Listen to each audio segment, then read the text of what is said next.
గట్టుగా ఉన్న కేసీఆర్ కుటుంబంలో ఈ ఏడాది మేలో ఒక్కసారిగా ప్రకంపనలు మొదలయ్యాయి. పార్టీ ఆవిర్భావ వేడుకలకు సంబంధించి కేసీఆర్ కు కవిత రాసిన లేఖ బహిర్గతం కావడంతో బీఆర్ఎస్లో కల్లోలం ప్రారంభమైంది. ఏడాది మే 23న అమెరికా నుంచి హైదరాబాద్ వచ్చిన కవిత కేసీఆర్ కు రాసిన లేఖపై క్లారిటీ ఇచ్చారు.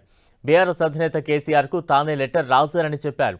తాను అంతర్గతంగా రాసిన లేఖ బయటకు రావడంపై అనుమానాన్ని వ్యక్తం చేశారు. ఆయన చుట్టూ ఉన్న కోవర్టులే లేఖ లీక్ చేశారన్నారు. కేసీఆర్ దేవుడని, కానీ ఆయన చుట్టూ దయ్యాలున్నాయని కవిత అన్నారు. పార్టీలో ఉన్న చిన్న చిన్న లోపాలు ఉన్నాయని, వాటిని సవరించుకుని ముందుకు వెళ్లాలన్నారు. కోవర్టులను తొలగిస్తేనే పార్టీకి భవిష్యత్తు ఉంటుందని కల్వకుంట్ల కవిత వ్యాఖ్యానించారు. తమ కుటుంబం పార్టీ ఐక్యంగానే ఉందని ఎమ్మెల్సీ కవిత అన్నారు. ప్రతిసారి తాను లెటర్ రాస్తానని, కానీ ఈసారి ఎందుకు లీక్ అయిందని ప్రశ్నించారు. పార్టీలో సామాన్యుల పరిస్థితి ఏంటంటూ ప్రశ్నించారు. అయితే తాను కేసీఆర్ నాయకత్వంలోనే పనిచేస్తారని క్లారిటీ ఇచ్చారు కవిత. మే 31న తెలంగాణ జాగృతి కొత్త కార్యాలయాన్ని ఎమ్మెల్సీ కవిత ప్రారంభించారు. వేద పండితులతో పూజలు నిర్వహించారు. జాగృతి కొత్త కార్యాలయంలో కేసీఆర్ ఫోటో ఏర్పాటు చేసిన ఆమె జాగృతి ఫ్లెక్సీలో కేసీఆర్, ప్రొఫెసర్ జయశంకర్ ఫోటోలు ఉంచారు.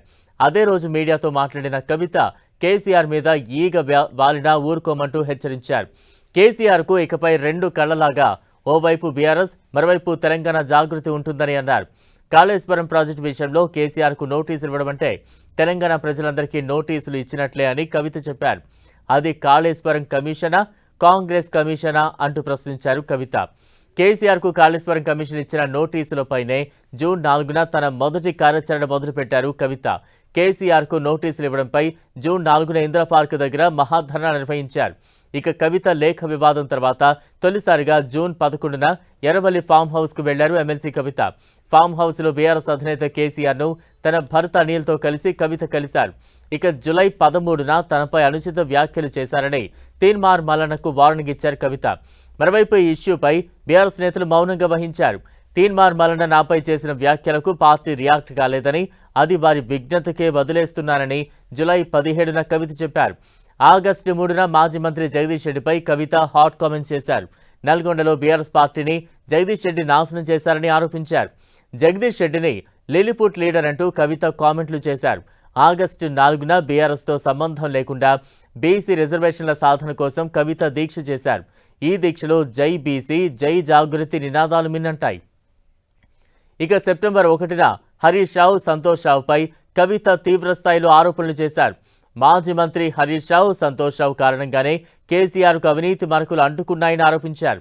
కాళేశ్వరం విషయంలో 5 ఏళ్లు ఇరిగేషన్ మంత్రిగా పనిచేసిన హరీష్ రావుది కీలక పాత్ర అన్నారు. అందుకే ఆయన రెండోసారి నీటిపారుదల శాఖ నుంచి తప్పించారని తెలిపారు. బీఆర్ఎస్ పార్టీపైన కవిత హాట్ కామెంట్స్ చేశారు.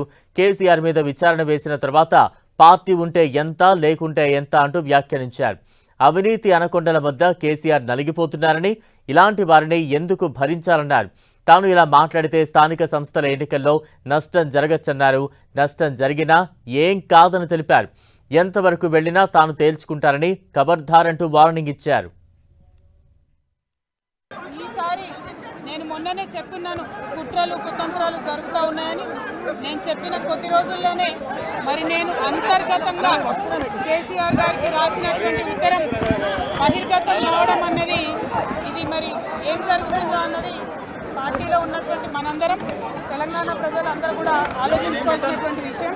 కేసీఆర్ గారు దేవుడు, కేసీఆర్ గారు దేవుడు, కానీ కేసీఆర్ గారి చుట్టూ కొన్ని దయ్యాలు ఉన్నాయి. వాళ్ళ వల్ల చాలా నష్టం జరుగుతున్నది.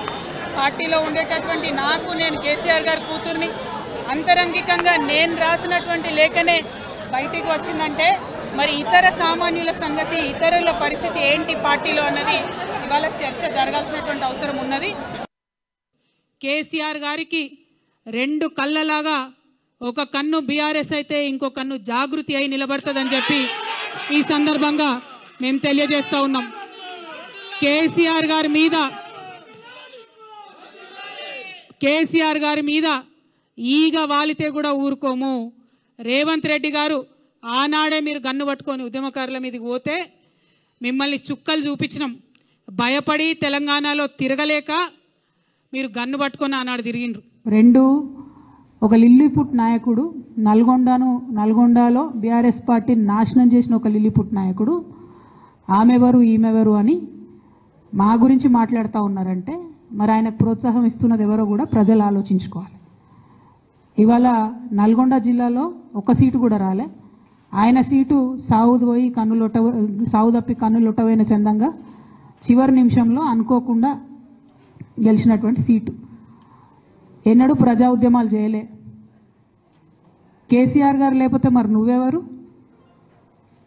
అది కూడా ఆలోచించుకోవాలి కదా. కేసీఆర్ గారు లేకపోతే బీఆర్ఎస్ పార్టీలో ఉన్న ఏ నాయకుడైనా ఎవరు? ప్రజలకు మనందరినీ పరిచయం చేసింది కేసీఆర్ గారే కదా.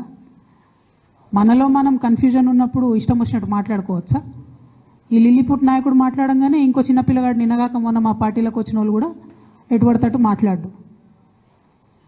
అసలు ఎవరు మీరు? మీకు తెలంగాణ ఉద్యమంతో సంబంధం ఏంది? బీఆర్ఎస్ అధికారంలోకి వచ్చినాక బీఆర్ఎస్లోకి వచ్చి పదవులు పొంది ఉల్టా నా మీదనే మాట్లాడతారా మీరు? మేము ఉద్యమం చేసిందే మీ మీద కదా. చిన్న పిల్లగానిలా ఉండు బాబు. నువ్వు పెద్దవాళ్ళ విషయాల్లో తలదూర్చకు, తెలియని విషయాల్లో అసలే తలదూర్చకు. నీ వెనకాల చాలామంది ఉన్నారు అని అనుకుంటున్నావేమో. వాళ్ళ సంగతి కూడా ప్రజలకు వస్తుంది, తెలుస్తుంది. ఎప్పుడో ఒకసారి అన్నీ బయటపడతాయి. ఒక ఆవేదనతో చెప్తున్నా, నేను ఉట్టిగా చెప్తలేను. రాజకీయం చేయొచ్చు కానీ ఇంత నీచంగా ఒక ఇంటి ఆడబిడ్డ మీద ఇటువంటి మాటలు మీరే అనిపించి స్పందించకుండా ఉంటారా? తెలంగాణ ప్రజలు ఊరుకోరు. నేను చెప్తున్నా. కొంతమంది కేసీఆర్ గారి పక్కన ఉన్నటువంటి వాళ్ళు కేసీఆర్ గారి పేరు చెప్పుకొని అనేక రకాలుగా లబ్ధి పొంది వారు చేసినటువంటి అనేక చెత్త పనుల వల్ల ఇవాళ కేసీఆర్ గారి పేరు బద్నామయ్యే పరిస్థితి వచ్చింది.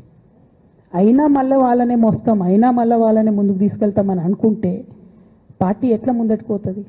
ఒక బిడ్డగా నిజంగా నేను బాధపడతా ఉన్నాను. హరీష్ రావు గారిది మేజర్ పాత్ర లేదా దీంట్లో? అందుకే కదా కేసీఆర్ గారు వారిని సెకండ్ టర్మ్లో తప్పించిండ్రు. ఈ మొత్తం కాళేశ్వరం ఎపిసోడ్లో కేసీఆర్ గారికి మరక అంటిందంటే 2-3 వ్యక్తులు కారణం. మాజీ రాజ్యసభ సభ్యుడు ఒకలైతే, హరీష్ రావు గారు ఒకలైతే, మేఘా కృష్ణారెడ్డి గారు ఇంకోటి, మేఘానో బోగానో ఏదో.